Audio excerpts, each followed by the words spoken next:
जो बाबा साहब ने बात कही कि पॉलिटिकल पार्टी का मास्टर की, तो हमारा तो निशान भी गठबंधन का यहाँ सिर पे चाबी है। इस चाबी को अपनी परेशानियों का ताला खोलने के लिए 5 तारीख को ईवीएम का बटन दबा देना और अपनी समस्याओं की जिम्मेदारी हम लोगों पर छोड़ देना। और आप ये जानते हैं, जहां आपका पसीना बहता है वहां हम लोग संघर्ष करके अपना खून भी जो है देने का काम करते हैं।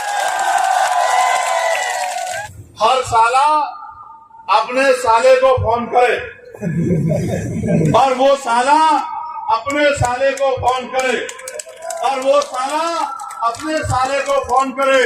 और जब हर साले को फोन करेगा तो कौन साला बच जाएगा जहां तक हमारी बात नहीं जाएगी। बहुत बहुत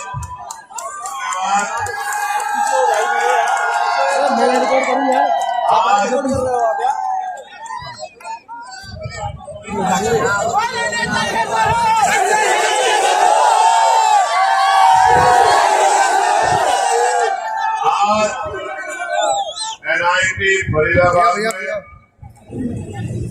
इस चुनावी सभा में भाई करामत जी के लिए वोट की अपील करने मैं और दुष्यंत जी पहुंचे हैं।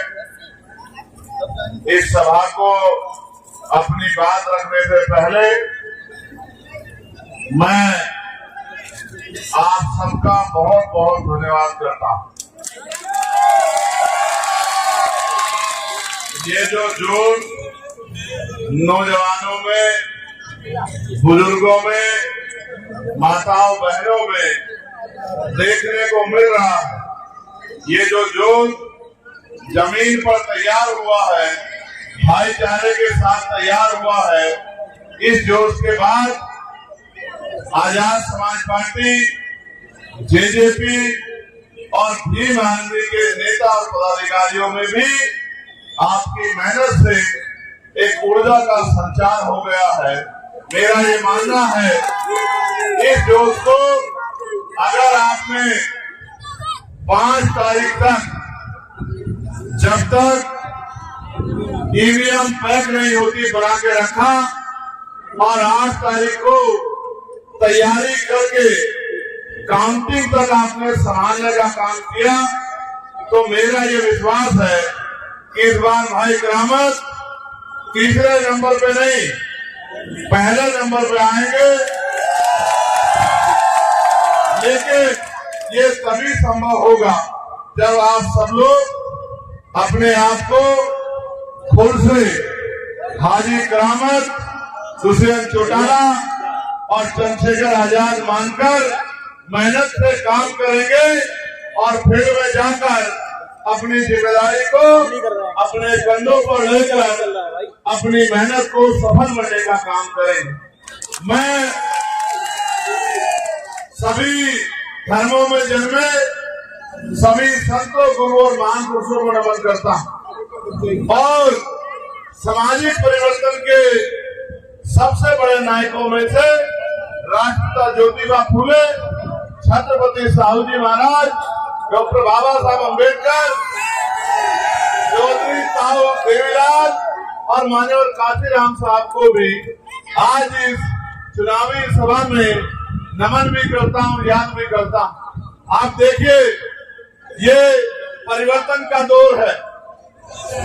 इस परिवर्तन के दौर में आपके, मेरे और हर एक NIT फरीदाबाद के नागरिक के कंधों पर जिम्मेदारी है कि जिन समस्याओं से वो पिछले लंबे समय से लड़ रहा है, अगर वो उन समस्याओं को दूर करना चाहता है, तो एक कहावत है कि अजमाने को अजमाओगे तो वो ही मिलेगा जो मिलता आया है। अगर आप चाहते हो कि बदलाव हो, तो सबसे पहले बदलाव की शुरुआत आपको अपने आप से करनी पड़ेगी। आपको एक मजबूत फैसला लेना पड़ेगा आपको, क्योंकि कानून जो है वो विधानसभा में बनते हैं या पार्लियामेंट में बनते हैं। सड़कों पे कानून नहीं बनते, नारे लगाने से कानून नहीं बनते। कानून बनवाने के लिए अपनी वोट का प्रयोग करना पड़ता है।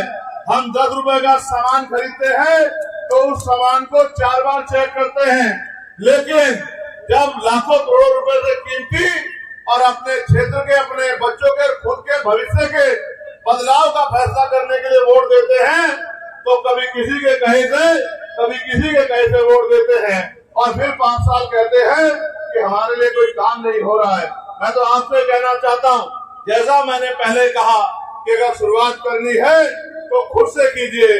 जब आप मन बना लेंगे, आप मन पक्का काम कर लेंगे, आप खुद में अपने आप को जिम्मेदार महसूस करेंगे, अपनी जिम्मेदारी को उठाएंगे और मेहनत करेंगे, तो भाई करामत का भी हौसला बढ़ेगा और फिर परिवर्तन भी सुनिश्चित होकर हो पाएगा। हमारे साथियों, इतनी बड़ी संख्या नौजवानों की है, उसके बराबर संख्या जिम्मेदार लोगों की भी है और मैं मातृशक्ति को बहुत बहुत धन्यवाद दूंगा। हमारी माएं बहनें भी बहुत बड़ी संख्या में अपना आशीर्वाद देने के लिए यहाँ पहुंची है। गर्मी भी बहुत है और जगह भी कम है, लेकिन आपका उत्साह बता रहा है कि इस बार एनआईटी में परिवर्तन होकर रहेगा। मैं तो आपसे कहना चाहता हूँ, आप इधर उधर मत देखिए, आप लक्ष्य की तरफ देखिए। जिस तरह से अर्जुन का ध्यान मछली की आंख पे था, आप सब कार्यकर्ताओं का ध्यान अपने अपने बूथ पे होना चाहिए। जब आप अपना अपना बूथ जीत लोगे तो फिर आपको कोई विधानसभा में नहीं हरा सकता और जब आपका बूथ तैयार हो जाएगा तो फिर आपको घर से निकल के बराबर वाले बूथ को तैयार करना है। और हम तो डॉक्टर बाबा साहब अम्बेडकर के एक एक शब्द को अपने जीवन के लिए मार्गदर्शन मानते हैं। तो बाबा साहब अम्बेडकर ने कहा था, political power is the master की, राजनीतिक सत्ता वो चाबी है जो आपकी सारी परेशानियों का हल कर देगी।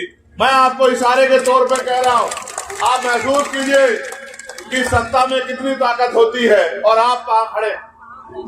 एक एक एमएलए को जीत के सत्ता बनेगी और सत्ता में ये ताकत है कि पीने के पानी के दाम से लेके बिजली का दाम हो, अच्छे स्कूल कॉलेज कहाँ बनेंगे, अच्छे हॉस्पिटल कहाँ बनेंगे, उद्योग धंधे कहाँ लगेंगे, रोजगार कहाँ मिलेगा, बहन बेटियों के सम्मान की सुरक्षा के लिए और उनकी तरक्की के लिए क्या क्या कानून बनेंगे, और तो और किसानों को फसल के दाम मिलेंगे नहीं मिलेंगे, न्यूनतम वेतन क्या होगा और बिजली पानी के साथ साथ पेट्रोल डीजल के क्या दाम होंगे, ये सरकारें तय करती हैं।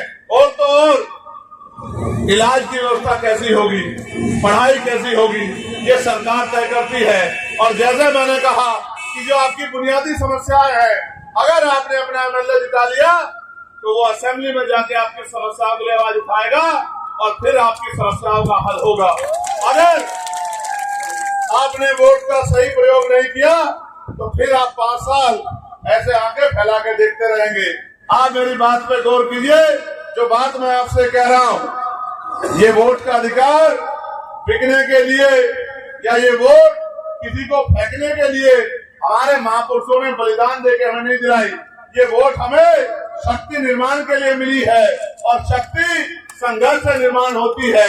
संघर्ष आप खूब कर रहे हैं, अब इस संघर्ष को वोट में तब्दील करवाने के लिए आगे बढ़ के मेहनत कीजिए।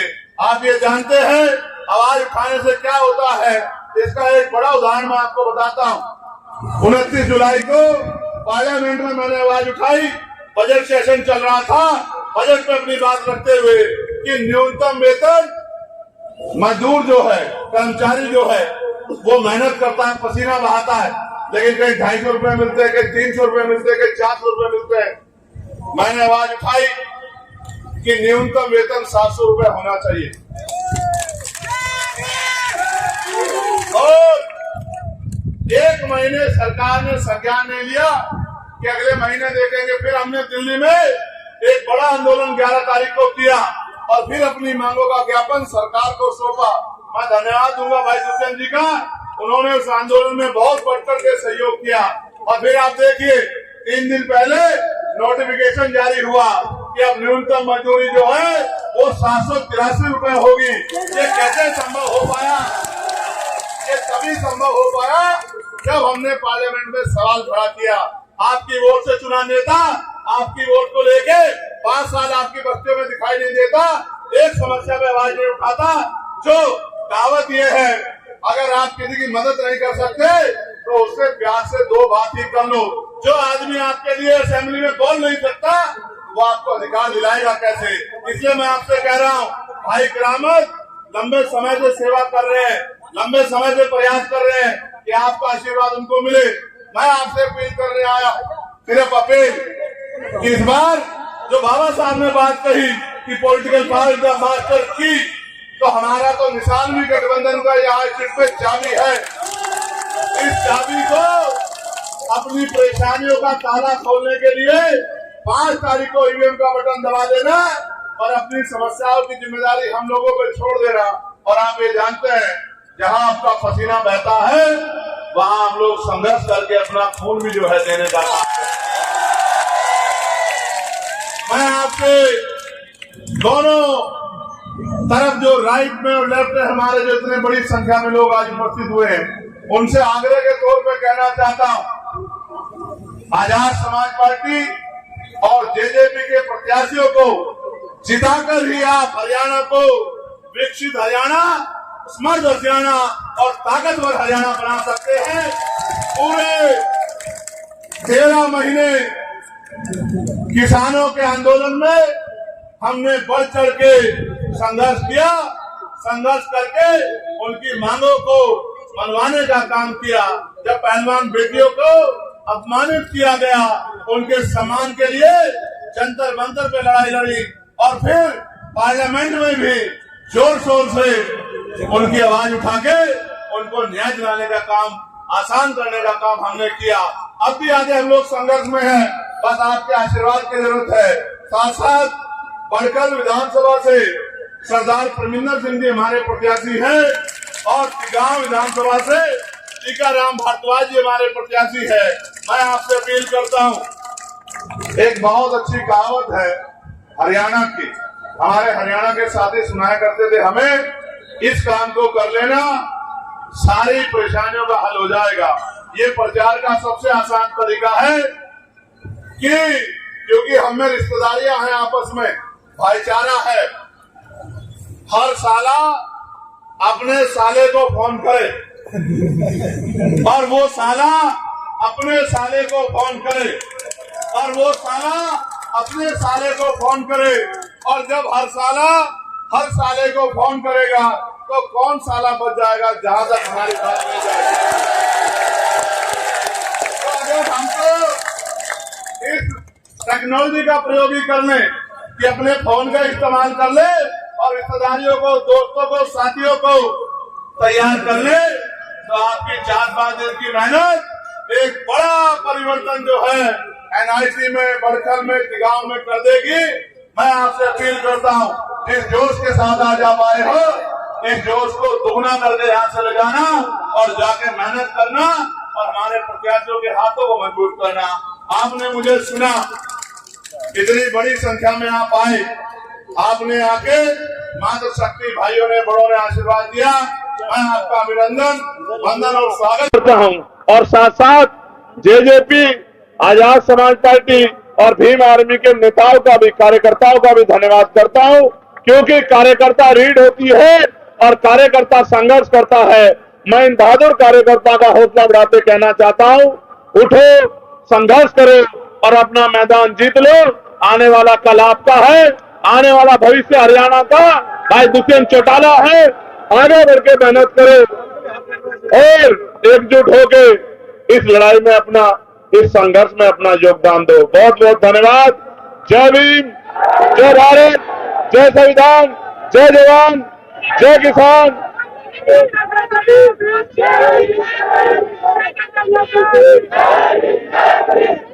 आप सभी के लिए बहुत बहुत मंगल कामनाएं। धन्यवाद।